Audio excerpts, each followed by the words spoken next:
Eh bien, nous travaillons dans le cadre de l'INEASEM et d'un partenariat avec la bibliothèque municipale de Bastia sur un projet extrêmement intéressant qui associe les élèves du lycée Jean Nigoli avec des éléments qui sont liés à la recherche que l'on conduit sur les Étrusques et surtout sur la Corse dans le monde étrusque.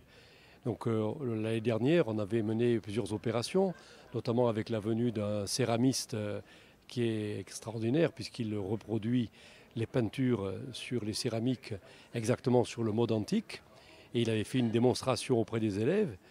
Et mieux que ça, les élèves avaient créé un programme iconographique qu'il avait lui-même réalisé sur un cratère.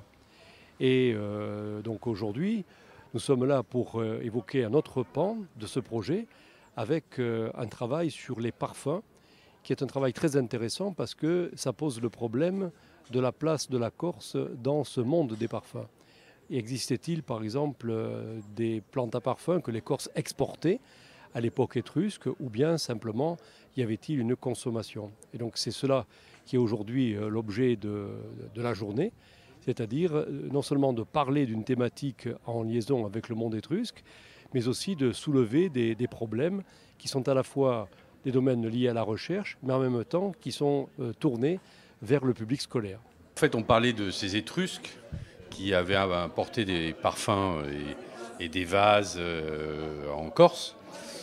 En fait, on n'a pas beaucoup d'informations sur les compositions de parfums. On a des informations sur les matières premières. Donc on s'est dit qu'on allait présenter des matières premières qui paraissaient importantes à l'époque, c'est-à-dire des fleurs. On a présenté l'iris, la rose.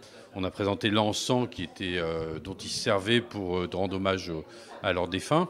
Donc on a disséqué toutes les matières premières qu'il y avait dans le maquis, à savoir la myrte, le cisalamnum, le genêt, et j'en passe, l'immortel, le romarin. Et on a fait une odeur de maquis pour eux. Avant, on a senti toutes les matières premières pour les amener jusqu'à l'odeur finale du maquis. Et après, on s'est dit, on va se faire une petite fantaisie.